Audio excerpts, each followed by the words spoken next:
안녕하세요. 저는 경기도 주민인 40대 주부입니다.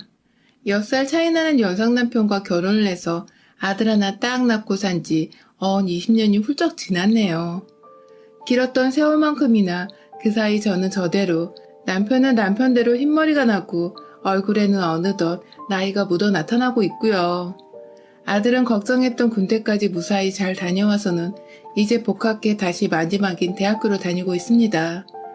제 밥그릇은 알아서 챙겨 벌어먹고 살 만큼 얘가 똑부러지고 야무져서 성인이 되고 나서는 저희가 등록금을 대주는 것 말고는 정말 용돈도 제대로 쥐어준 적이 없었어요. 먼저 알바며 과외며 이것저것 용돈으로 쓸 돈벌이를 한다고 바쁘게 살아준 아들 덕분에 겨우 대학에 보내놓고는 자식 농사가 다 끝났다며 여유를 가져볼 수 있었죠. 그걸 저희 아들도 가장 바랬던 것이었고요. 남편과는 6살 차이가 나다 보니 어쩔 땐 참 다 늙은 할아버지 같기도 한데요. 그런데 또 어쩔 땐 우리 아들보다도 못한 철없는 둘째 아들 놈 같기도 합니다. 저야 주부니까 밖에서 남자가 어떻게 일을 하고 사는지 잘 알 수는 없지만 집에서 어쩌다 직장에서 걸려온 전화라도 받거나 일하는 모습을 비출 땐 세상 진지하고 또 무서워 보이는 게 얼굴에 힘이 잔뜩 들어가서는 주름이 자글자글 하더라고요. 그 모습을 보니 제가 그래도 이 사람 와이프는 와이프인지 그게 안쓰럽다며 괜히 옆에 가서 먹을 과일 몇 개 잘라주거나 홍삼 스틱 하나 먹여주며 힘내라고 무언의 응원을 하기도 했죠. 그렇게 이 사람 건강이 걱정이 됐고 밖에서 모진 소리 들으며 돈을 벌어오진 않을까 안쓰럽다가도 제 걱정이 아주 무색할 정도로 주말 내내 소파 위에 퍼들러 앉아 TV를 본다거나 덜렁대고 걸어다니다 집에서 문턱에 걸려 넘어지거나 하는 날에는 참 내가 나이가 들어서도 아들 하나를 더 꾸준히 키워야 하겠구나 싶어서 피식 웃음이 나오곤 했죠. 저희가 비록 외동아들 하나를 키우고 있는 집이었지만 비교적 딸들 키우는 집 마냥 자식 애교도 많이 보며 살았고 지금까지도 웃음이 잘 끊이지 않는 화목한 가정으로 지내고 있습니다. 저희 부부가 결혼할 때 맹세한 것도 있었고 워낙 자식들에게만큼은 좋은 부부의 모습을 보여주고 싶어 했던 욕심도 있었기 때문에 큰 싸움 한 번 없이 이렇게 사는 것이 가능한 것이었는데요. 저나 남편이나 사실 어릴 적에 그닥 좋은 가정 환경을 가졌던 것이 아니었거든요. 저희 부모님은 제가 아주 어릴 적에 이혼하셔서 전쭉 성인이 되어 독립을 할 때까지 아빠의 손에서 자랐습니다. 제게는 참 다정하고 그 시절 꼭 딸바보만 같았던 아버지셨는데 희한하게 술만 드시고 오면 엄마를 때리는 나쁜 손버릇을 가지고 계셨어요. 어찌나 사람이 180도 변해버리는지 그 술 기운에 와이프를 때리다 결국 와이프가 집까지 나가버리게 만들었고 아빠는 그 후에도 정신을 못 차리고 술을 마셔대다가 결국 새벽에 혼자 도로 위를 걷다 아찔한 교통사고를 당하시며 다리를 다치신 바람에 제대로 된 일자리 하나를 구하는 것도 힘들어졌죠. 엄마는 집 나가 연락이 없는데 아빠는 사고를 당해 다리를 절룩거리시니 저는 중학교에 들어가기도 전이었는데 완전 소녀가정이 되어버리고 말았었습니다. 천만다행으로 작은 고모가 어찌어찌 먹을 걸 늘 챙겨주시고 학비도 대신 대주시며 저희 엄마 아빠 노릇을 모두 다 해주셔서 급한 불들은 겨우 끄며 살았는데 제 인생은 정말 하루살이의 것만 같았죠. 다음날에 무슨 일이 또 벌어질지 모르는 걱정이 만연한 삶을 살아가며 어릴 적부터 전 참 주눅에 들어있었고 또 남 눈치 보느라 내가 원하는 것을 제대로 말해보지도 얻어보지도 못하는 인생을 살았어요. 이런 환경에서 살아남기 위해서는 가진 게 없으면 무조건 공부라도 열심히 해야 한다는 작은 고모의 말씀을 정말 인생의 명언으로 새기면서 미친 듯이 안 되는 머리를 쥐어짜며 공부에만 매진했습니다. 타고난 머리 재능이 없어서 남들 하는 만큼 따라잡아 보겠다며 밤새도록 교과서가 닳도록 외워댔고 그렇게 중하위권 성적을 쭉 유지하던 저는 어느 순간 상위권 언저리에 들어가 있더니 결국 고등학교 졸업할 땐 저희 학교에서 5손가락 안에 든 채로 졸업을 했습니다.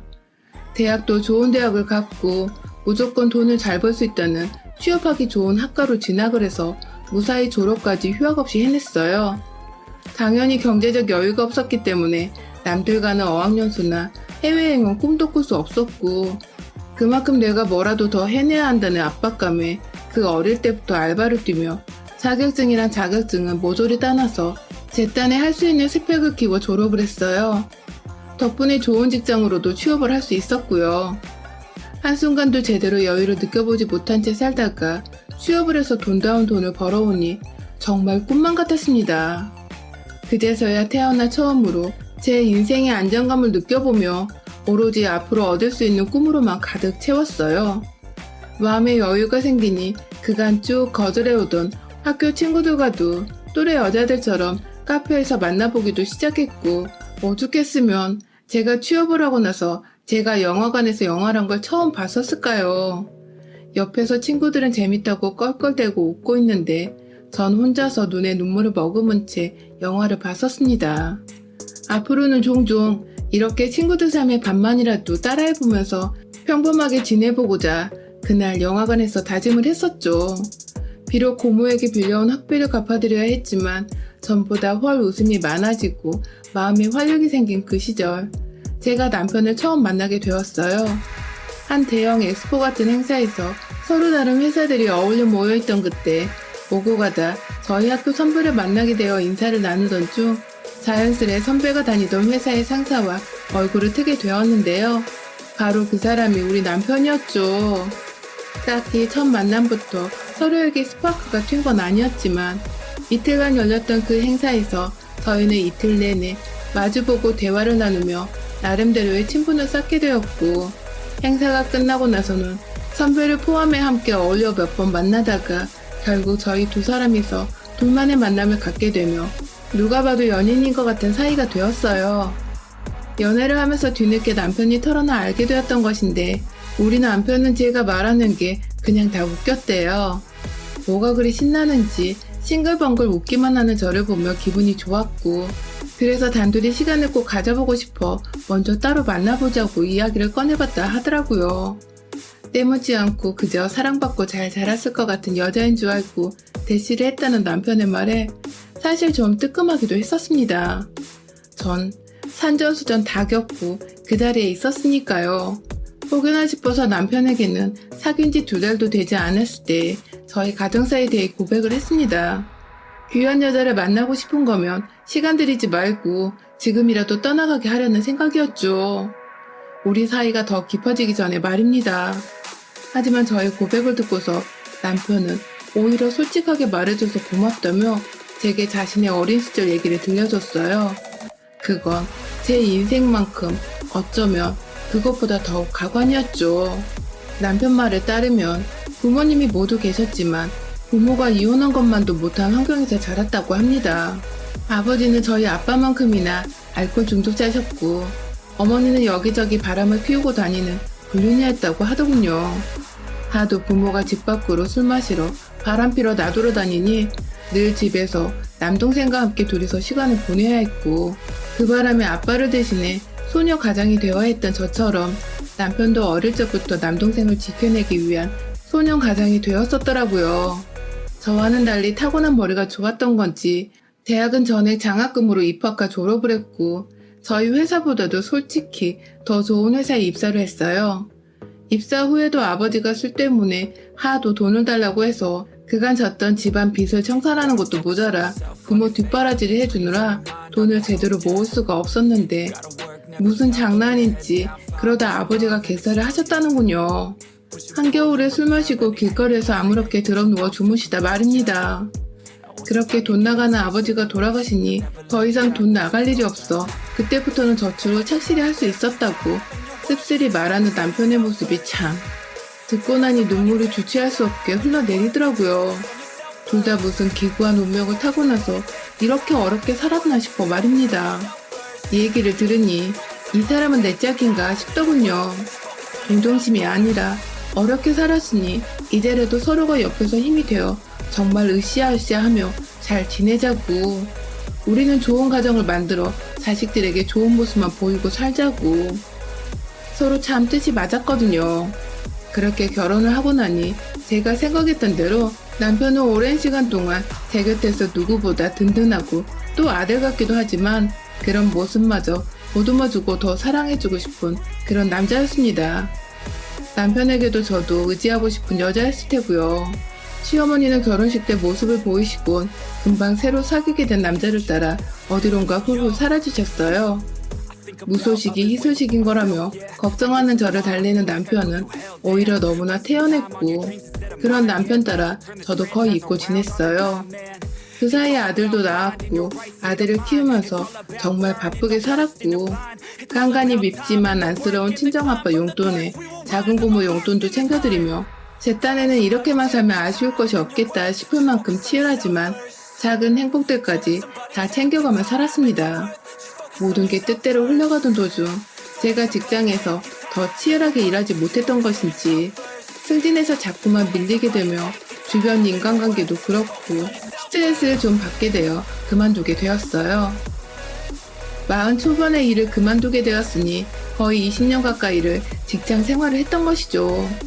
일까지 그만두고 오로지 남편을 내조하며 아이가 사회인으로 잘 성장하길 응원하는 온전한 주부의 모습이 된 저는 몇 년 동안 자유를 만끽하며 참 즐겁게 살았습니다.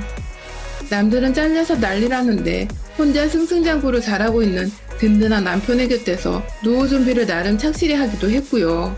그렇게 고민 걱정이라고는 하나도 없을 것 같던 저희한테 딱 한 달 전에 문제가 생겼어요. 갑자기 날아든 골칫덩이 돌덩이 마냥 그 오랜 시간 동안 모습을 감추었던 시어머니가 다시 나타나신 겁니다. 그가 만나던 남자와 헤어졌거나 급하게 돈이 필요할 때 제가 아닌 남편과 몰래 만나왔었다는 것을 저는 알고 있었어요. 그렇게 갑자기 나타난 어머니는 늘 아들 생각을 못하는 건지 매정히 돈만 요구하고 또 호련히 떠나곤 하셨는데 아무래도 이번에 또 돈이 떨어진 모양이었나 보더라고요. 나이가 드신 바람에 이제 더 이상 남자는 옛날처럼 갈아치우지 않는 것 같았고요. 그간 제가 직장 생활하느라 제 일이 바쁘기도 하고 남편이 먼저 말을 안 하길래 눈치를 챘음에도 모른 척하곤 했는데 이제는 제가 주부이기도 하고 시간이 남아도는데 우리 남편 힘들게 한 시어머니가 또 연락을 해오는 것 같자 그냥 보고 있기가 싫었어요. 남편에게 말을 꺼내 당당히 제 앞에서 전화를 받으라고 타일렀고 또 동시에 집으로 한번 초대를 하자고 말을 했습니다. 밥 잘 먹고 나서 몇 마디 어머니께 말을 꺼내보려 할 심상이었죠. 남편도 순순히 알겠다고 했고 그렇게 저희는 2달 전에 결혼생활 20년 넘어 처음으로 시어머니를 집으로 초대했어요. 나이에 비해서 여전히 참 고우셨던 시어머니는 아들 집에서 밥 먹는 감회가 이제서야 새로우신 건지 멋쩍어 하시면서도 참 즐거워하셨어요. 아들과 며느리한테 말 한마디 거는 게 조심스러워 멀뚱히 손자만 예쁘게 바라보시는 어머니 모습에 제가 차마 이제 돈 달란 소리 그만하라는 쓴소리를 못하겠더라고요. 보통은 젊은 시절부터 바람 피우고 가정에 소홀했으면 나이가 들어서도 개차반이던데 제가 상상했던 시어머니 모습과 완전히 달라서 정말 깜짝 놀랐었죠. 하는 수 없이 그날은 정말 다 같이 밥만 먹었습니다. 여전히 다 같이 있는 거 어색해하는 남편을 대신해 가운데서 제가 어떻게든 살가운 며느리 노릇을 했었고요. 그날은 자연스레 밥을 먹고 어머님을 남는 방 한켠에 주무시도록 했습니다. 뭔가 훈훈하게 흘러가고 있죠? 그런데 그날부터 본격적인 저희 부부의 근심이 쌓여갔어요. 아니 글쎄 잘 자고 있던 그 꼭두 새벽에 거실에서 막 누가 걸어다니는 발소리가 들리는 거예요. 순간 시어머니가 아직 가까운 가족이란 생각은 안 들어서 혹여나 싶어 경계심에 시어머니가 뭐라나 밖으로 후딱 나갔는데 어머님이 거실 TV를 올려둔 캐비넷을 열어보다가 저랑 눈이 마주쳤어요. 앉아서 뭘 뒤지려다 걸리신 것 같은 꼴이 하도 무서워 소스라치게 놀라 어머님을 부르니 어머님은 정말 귀신이었던 것 마냥 소리 없이 방으로 도로 들어가셨어요. 전 도로 침실로 돌아와서도 이게 꿈이었나 싶을 정도로 황당해했고요. 다음날 어머님은 아침 일찍 이제 가보겠다고 남편 출근길에 함께 집을 나섰고요. 저는 내내 새벽에 어머님과 거실에 마주쳤던 것을 되새기며 찜찜해서 괜히 마음이 싱숭생숭했었죠. 다행히 캐비넷에 건전지나 카메라 충전기 같은 자잘한 것들만 들어있어서 잃어버릴 것도 없었고요.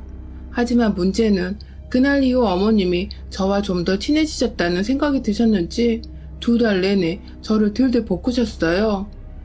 남편한테 제 연락처를 물어본 건지 제 전화는 어찌 알고 전화가 와서는 밥해줘서 고맙다고 밖에서 맛있는 거 사주겠다며 불러내셨고 정말 나가면 또 만난 고기를 실제로 사주곤 하셨습니다.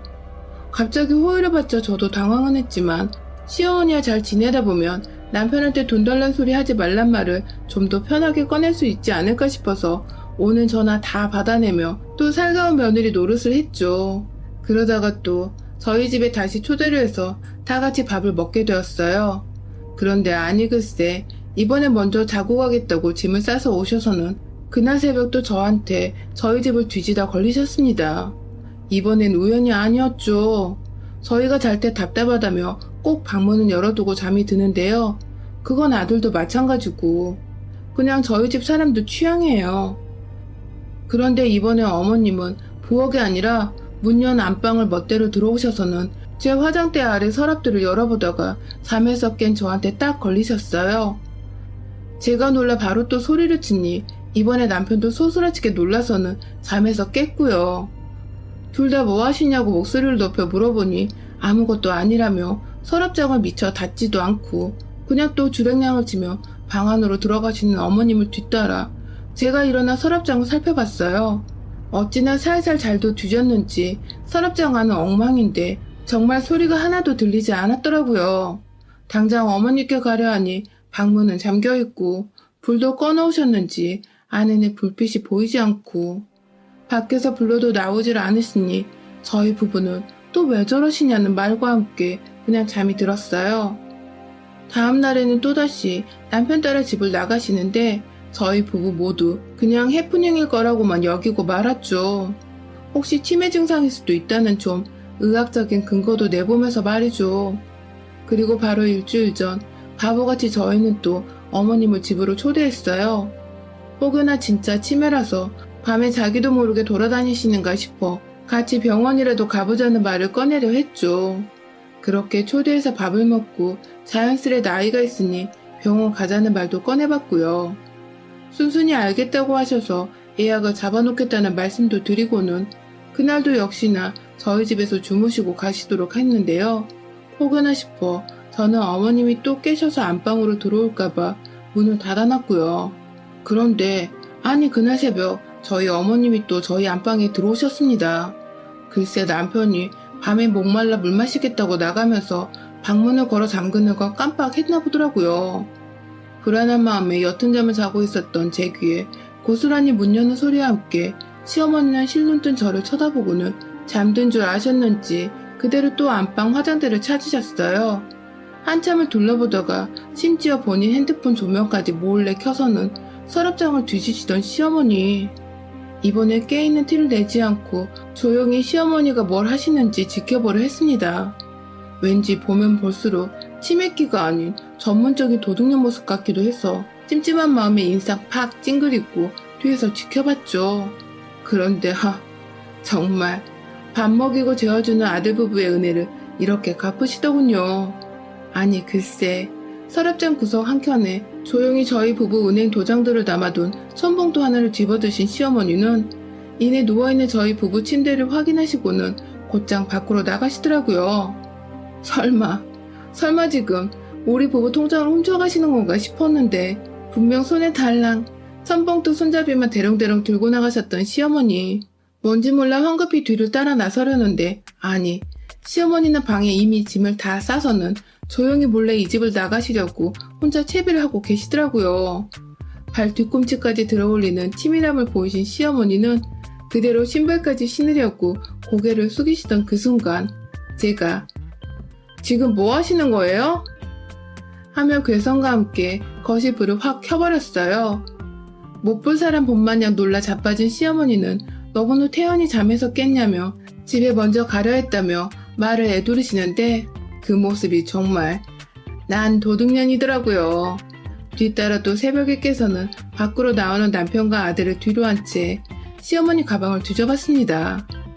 제가 봤던 그 우리 도장이 든 천봉투가 고스란히 나왔어요. 봉투를 들고 남편을 쳐다보니 남편도 사태 파악이 되었는지 쌍심지를 켜고 자기 어머니를 노려보더군요. 그때 제가 가방을 뒤지다가 그만 우리 통장까지 발견하고 말았습니다. 이제 보니 시어머니는 이미 한 달 전에 저희 안방에 들어와 서랍장을 뒤지다가 처음으로 통장을 먼저 획득하셨고 도로 도장까지 확실히 획득하기 위해 다시금 저희의 초대를 받고 저희 집에 오셨더라고요. 역시 이번에도 돈이 궁해서 그래서 남편을 찾아왔고 호의를 베푸는 며느리를 보며 이게 웬 떡이냐 하셨던 것입니다. 제가 통장을 쥐어들자 시어머니는 본인이 저지른 짓이 민망하셨는지 오히려 더 큰 소리를 내며 감히 어른 가방을 뒤지고 도둑년 취급을 했다고 막 화를 내셨어요. 제가 일부러 가방 안에 통장과 도장을 넣어놔서 아들과 엄마 사이를 갈라놓게 하려고 했다며 천하의 못된 년 취급을 하시더라고요. 예로부터 며느리가 집안에 잘 들어야 한다고 했는데 절 보니 딱 그 속담이 떠오른다나 뭐라나.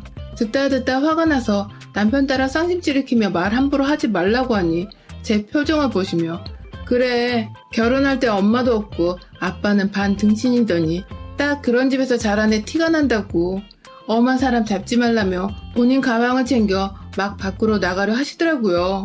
그 말에 제가 참던 마지막 인내심이 터져버리고 말았습니다.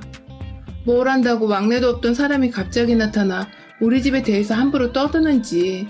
엄마도 없고 반등신인 아빠한테서 자랐다는 소리에 제가 그간 꺼내고 싶지 않아 했던 제 치부가 모조리 드러나는 것 같아 화를 주체할 수가 없더라고요. 나가려는 시어머니 뒷덜미를 잡고 집 안으로 끌고 왔어요. 마땅한 게 없어 집을 막 살펴보다가 그냥 바로 베란다로 끌고 가 밀쳐버리자 시어머니는 타일바닥에 그대로 꼬꾸라지셨어요. 그런 시어머니한테 말했죠. 도둑년에 바람핀다고 자식까지 내팽개치고 살았으면 나이 들어 창피한 줄 알라며 눈에 보이던 커피포트를 들고 와서는 안에 든 물을 위에서 막 퍼부었습니다. 옆에서 아들은 말리고 남편은 본인이 더 수치스럽다며 그냥 하는 거 마저 하라는 눈빛을 보내는데 그 모습에 힘이 나서는 커피포트 내팽개치고 냉장고 문 열어 안에 든 냉수 든 물통을 가지고 나와 확 또 부어버렸네요. 통을 든 제 손도 얼음장 같은데 그 물세례를 당한 시어머니는 추운 밤 베란다 타일 위에서 찬물 세례까지 당하며 벌벌 떨고 있었고요. 그런 시어머니를 이젠 가실 때가 되었다며 또 멱살을 끌고 와 원하셨던 대로 집에 가시도록 현관 밖으로 쫓아냈습니다. 요즘 정말 밤이 춥거든요. 훔치려던 통장과 도장은 뺏긴 채 찬물 세례 실컷 당하고는 벌벌 떨며 새벽에 쫓겨난 시어머니는 밖에서 옷이라도 하나 쥐어주라는 뻔뻔한 말을 하시는데 아우 분이 안 풀려 현관 열고 나가 그 복도에서 남은 찬물 한 통까지 말끔히 불폭탄 투하를 하고 쫓아냈네요. 그날 시어머니는 제대로 며느리한테 혹사를 당하셨다 생각하셨는지 또 잠수를 타시곤 연락이 없습니다. 그 덕엔 이번에 남편도 시어머니한테 돈을 뜯기지 않았고 저희는 저희대로 우리 통장도 사수를 했고요. 남편은 대신 그간 끊어내지 못했던 자기 엄마의 실체를 알고서 와이프인 제가 딱 인연을 끊어줬다고 생각을 하는지 저에게 고마워하는 눈치예요. 아들은 제 괴력에 놀래 한동안 충격을 받았다며 놀란 반과 응원 반으로 그딴 소리 하는 할머니는 할머니도 아니라고 제 편을 들어줬고요. 저희 돈으로 뻔뻔하게 뭐에다 쓰려고 했는지는 모르겠지만 참 간도 크게 처음 들어와 본 아들 집에서 뭘 훔쳐나갈 생각을 한 시어머니 참 답도 없죠? 이런 인간들한테 물폭탄에 냉수폭탄을 해줘도 우리 더 아깝더라고요. 그래도 속 시원하게 골치 아팠던 집안의 혹을 떼버린 것만 같아 정말 개운해 죽겠습니다. 요즘. 여러분의 생각은 댓글로 남겨주세요. 오늘도 시청해주셔서 정말 감사합니다.